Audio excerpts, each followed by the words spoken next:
नमस्कार मित्रांनो, मराठी ट्रेडवाल्यामध्ये आपलं स्वागत आहे. तर आज नेमकं मार्केटमध्ये झालं तरी काय? इतका छान बाउन्स आला तरी कसा?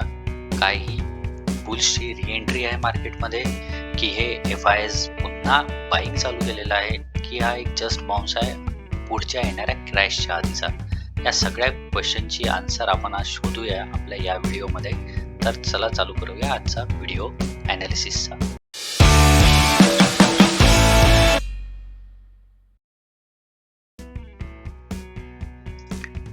तर आपण इथे जर बघितलं आजच्या निफ्टीमध्ये आपला आज बघूया की डेलीला झालं तरी काय.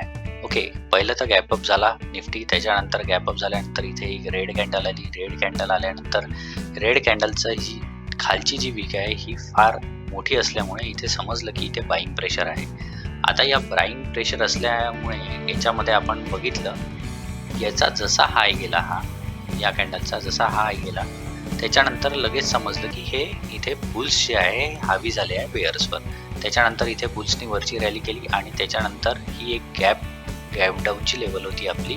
ही आधी जो रेजिस्टन्स होता आपला तो आता सपोर्ट बनला इथे, आणि इथे याच एक्झॅक्टली या सपोर्टला इथे यांनी सपोर्ट घेऊन यांनी पुढची वरची रॅली केलेली आहे. ओके, तर आता याला बघू आपण की आर्लीला काय चालू आहे. आर्लीला जर बघितलं तर आर्लीला याचा नेक्स्ट जो रेजिस्टन्स आहे हा डायरेक्ट 23,000चा आहे.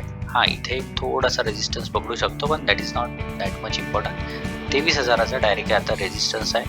त्याच्यानंतर डेलीला पण जर बघितलं आपण तर डेलीला पण इथे 23,000 आणि हा जो आहे 50 MAचा इथे एक रेजिस्टन्स भेटू शकतो याला.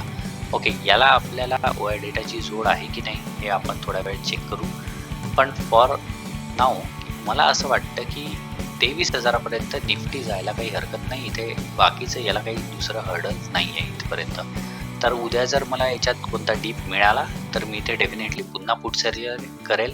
आणि आज जी मी पोझिशन घेतली आहे याच्यामध्ये त्याचा मी व्हिडिओ ऑलरेडी शेअर केलेला आहे आपल्या चॅनलवर. तुम्ही तिथे जाऊन तो चेक करू शकता की मी याच्यात एंट्री कशी घेतली आणि मी याच्यामध्ये एक्झिट कसं घेणार याचा पण मी व्हिडिओ लवकरच शेअर करेल.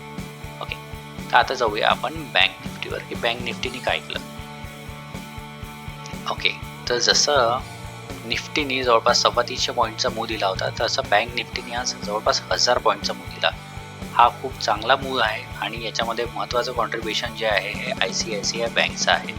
ओके, तर बँक निफ्टी जो आहे हा मला आधीपासूनच आवडतो आहे की बँक निफ्टीने जर ही जी एक कॅन्डल बघितली तुम्ही, हा जो एक फॉल होता हा होता आपल्या जानेवारीचा फॉल. जानेवारीपासून जर बघा की निफ्टी जो आहे हा लोअर लो बनवत आहे, पण बँक निफ्टीनी हा लो तोडला नाही आहे. याचा इथनं हा साईडवेज गेलेला आहे आणि वारंवार इथे सपोर्ट घेतो आहे. आणि आजची महत्त्वाचं ऑब्झर्वेशन जे आहे हे इथे गॅप अप झाल्यानंतर यांनी 50 MAच्या वरती क्लोजिंग दिलेलं आहे. ओके, इथे 50 MAच्या वर जेव्हा क्लोजिंग देतो हा दॅट मीन्स की हा आता बुलिश ट्रेंडमध्ये येऊ शकतो. दॅट इज नॉट कन्फर्म, याला अजून फॉलोअप येणं जरुरी आहे. ओके, आता याला नेक्स्ट जे हर्डल आहे आपण इथे जर पाहिलं अर्लीच्या हिशोबाने तर नेक्स्ट हर्डल जे आहे आपलं हे आहे 49,600चं, त्याच्यानंतर 49,800चं आणि त्याच्यानंतर आहे 50,500चं. ओके, डेलीला काय केलं आहे यांनी. डेलीला जर निफ्टी आणि बँक निफ्टी जर कम्पेअर केलं तर निफ्टीची जी ही कॅन्डल आहे ही फार स्ट्रॉंग आहे. सॉरी, बँक निफ्टीची जी कॅन्डल आहे ही फार स्ट्रॉंग आहे निफ्टीपेक्षा. याच्यामध्ये पहा तुम्ही इथे हाय वीक आहे आणि इथे बाईंग प्रेशर फार जास्त आहे. त्याच्यानंतर वर गेला इथे जी रिट्रेसमेंट आहे ही रिट्रेसमेंट पर फार शॅलो रिट्रेसमेंट आहे, म्हणजे जास्त रिट्रेस नाही झालेला आहे इथे. दॅट मीन्स की बाईंग प्रेशर जे आहे हे फार जास्त आहे याच्यामध्ये. ओके, हा झाला आपला व्ह्यू निफ्टी आणि बँक निफ्टीचा. याच्यानंतर आपण चेक करूया आपलं इंटरनॅशनल मार्केट की इंटरनॅशनल मार्केटमध्ये एक्झॅक्टली काय होत आहे. चालू करूया डाव जॉन्सपासून. तर डाव जॉन्सपासून आपण चालू करूया. इथे आपण चेक केलं समजा माझ्या मागील व्हिडिओमध्ये मी सांगितलं होतं की ही जी ब्ल्यू लाईन आहे ही जी ट्रेंड लाईन आहे 2008 पासून येत आहे त्याचा ब्रेक डाऊन केला होता डाव जॉन्सने. ओके, ब्रेक डाऊन केल्यानंतर हे जे रिट्रेसमेंट आहे हे मे बी त्याचं रिटेस्ट असू शकतं त्या ट्रेंड लाईनचं, असं माझं ऑब्झर्वेशन होतं आणि आज तसंच होताना दिसत आहे. पण आय मे बी रॉंग, कारण की आज जर मार्केट क्लोज होईपर्यंत याच्यावरती आतमध्ये जर यांनी क्लोजिंग दिलं दॅट मीन्स की हा अजून साईडवेज झोनमध्ये यांनी एंट्री केली आहे. ही जे दोन ग्रीन लाईन आहे या साईडवेज झोनमध्ये यांनी एंट्री केलेली आहे. त्याच्यानंतर हा आयदर अप जाऊ शकतो, ओके, और साईडवेज जाऊ शकतो. ठीक आहे, हे एक झालं. त्याच्यानंतर आता पाहूया हँगसँग काय करत आहे. हँगसँग इट्स प्रिटी गुड, 2.5% हा अप आहे हँगसँग. त्याच्यानंतर S&P 500 हा डाऊन आहे. सेम नॅसडॅक सारखी स्टोरी आहे आणि आपल्या डाव जोन्स सारखी याच्यामध्ये स्टोरी आहे की हा इथे टच करून खाली आला आहे. ठीक आहे, हे जे ब्रेक डाऊन लेवल होती त्याला रिटेस्ट करून खाली आलेला आहे. त्याच्यानंतर आपण हा चेक करूया शांघाई कंपोजिट हा ठीक वाटतोय मला, पण याला फॉलोअप ॲज स्ट्रॉंग फॉलोअप नाही आहे या ग्रीन कॅन्डलला. ओके, त्याच्यानंतर आपलं जपान मार्केट सुद्धा डाऊन आहे. ओके, बट यांनी इथे अप दिला होता एक, त्याच्यानंतर हा डाऊन आलेला आहे, सस्टेन नाही केला. जसा ओव्हरऑल अपच आहे तो, पण अप झाल्यानंतर हा यांनी सस्टेन नाही केलेला आहे. जसा आपल्या मार्केटनी आज गॅपअप केलं पण ग्रीन कॅन्डल फॉर्म केली चांगली, तशी यांनी ग्रीन कॅन्डल नाही फॉर्म केली. तर ग्लोबल मार्केट ओव्हरऑल मला जास्त बेरिश दिसत नाही आहे, पण जास्त बुलिश सुद्धा नाही आहे. तर या मार्केटमध्ये मी जास्त बुलिश ट्रेड घेण्याच्या भानगडीत पडणार नाही, स्पेशली निफ्टी, बँक निफ्टीमध्ये. हां, मला जर करायचं असेल तर मी माझा पुट सेल करील कोणता त्याच्यातला, पण स्टॉक स्पेसिफिक काही ॲक्शन्स आहे, स्टॉक स्पेसिफिक ट्रेड जे आहे हे बुलिश साईडनी चांगले आहे याच्यामध्ये, जे की मी तुम्हाला आधी पण याच्यात सांगितलं. हां, तुम्हाला याच्यामध्ये दुसरे एक ऑब्झर्वेशन असं आहे की OI डेटा आपण पाहूया आता.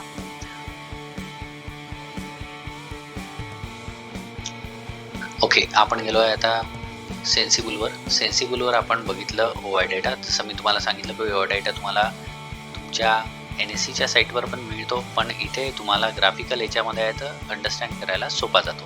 तर आता जर बघितलं आपण 23,000ला हेवी कॉल रायटिंग झाली आहे आज. दॅट मीन्स की आपलं जे टेक्निकल ॲनालिसिस होतं ते बरोबर आहे, त्याला याची बॅकअप आहे, याची जोड आहे OI डेटाची. कारण की आपण जो हर्डल काढला होता नेक्स्ट हा 23,000चाच होता आणि तिथेच कॉल रायटिंग जास्त झाली आहे. हे बेअर्स असतात, म्हणजे बेअर्स याच्यावर जाऊ देणार नाही. त्याच्यानंतर दुसरं आहे की 22,800 आणि 22,700ला हे हेवी पुट रायटिंग झालेली आहे. दॅट मीन्स की जी प्राईस आहे ही 22,800 ते 23,000च्या मधात राहू शकतं. त्याच्यानंतर या वीकली एक्सपायरी झाल्यानंतर काय प्राईस अनफोल्ड होतं त्याच्यावर आपण नंतर आपला व्ह्यू देऊया. आता जाऊया आपण FIs आणि DISच्या डेटावर.